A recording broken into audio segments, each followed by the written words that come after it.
Hello, welcome to another video. Today we're talking Automobilista 2 force feedback settings, and had a lot of requests when I first started streaming many months ago, and it's now here. I'm going to show you what I use. A lot of you guys, regulars, already know through the Discord channel. There's a link down below if you want to join the Discord.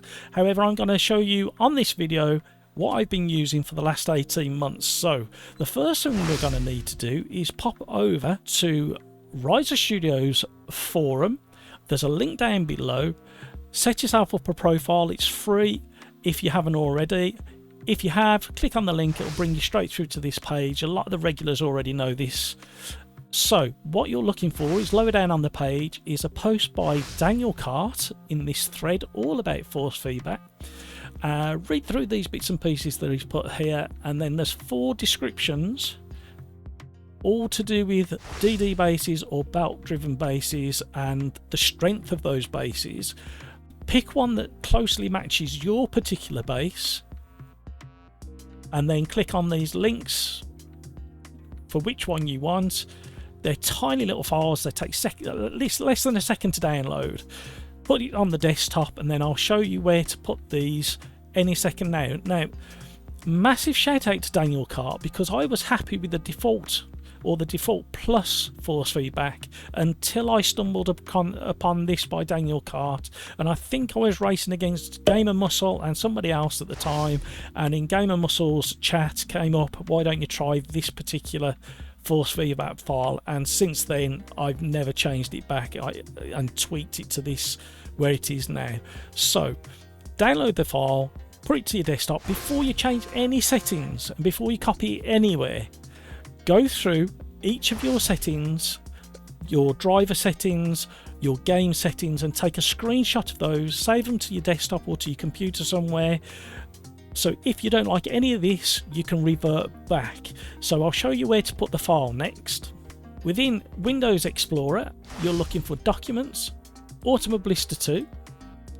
Directly under there, in that folder, you want to put the FFB _custom settings.txt file that you've just downloaded. And as you can see, that's the version that I'm running there. It's the DD bases, 5 to 8 Newton meters, and that's what I've been running for the last 18 months. Now, the next thing we need to look at is the Fanatec driver software. This is my settings. I'm not saying this is perfect for everybody. However, if you want to experience what I experience, this is the starting point, and then tweak it to how you like. I've got a sensitivity of 250 degrees. I know, before people start spitting the tea or coffee all over the steering wheel or the monitors, a lot of people know it's got to be 900 degrees. I like 250 degrees. That's where I'm happiest. That's what I prefer. You run what you want to run, and I completely understand if you want to go 900 degrees or anywhere in between. The force feedback strength is set at 100.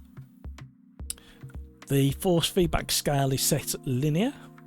Natural damper is 22%. Natural friction is 14%. Natural inertia is 10%. Interpolation filter is 2. Force affecting intensity is 80. And all the others are on 100%. Those are my wheelbase driver settings for my CSL DD 8 Newton meter. So now over to the all important game settings. So here we are in options, controls, control scheme. One thing people miss sometimes is people may have altered these and forgot all about it, and they concentrate on the force feedback. So these are my settings. Steering dead zone is 0. Steering sensitivity is right in the middle, 50. And the other one is speed sensitivity is on 0. Next is the force feedback settings. Once you've got that file that you downloaded into the right folder, select custom here. Then I set gain across the whole game at 51. You may need to tweak that depending on the strength of your wheelbase. Then I go into the individual cars as I load them up and tweak the gain for each individual car. And once you've done it once and you're happy, you probably never have to touch it again. Low force boost is 10. FX is on 40. Damping is on 50. Menu spring strength is on 10, and that's just the speed that the wheel returns to centre whilst you're in the menus.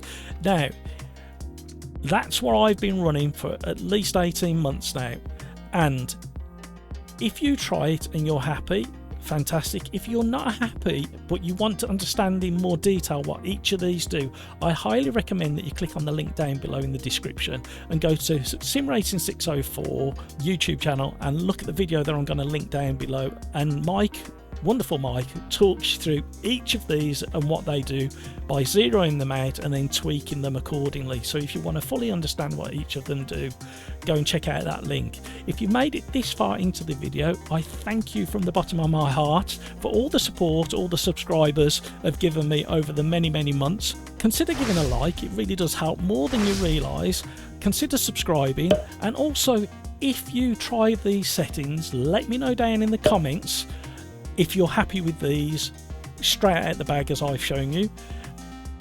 If you've had to tweak anything because of the wheelbase that you're running, let me know what wheelbase it is, and let me know what settings you've changed to make it feel closer to what you're looking for. This is just a guide. This isn't somebody saying this is what you have to run. So let me know in the comments how you get on, what you changed, if you had to change anything.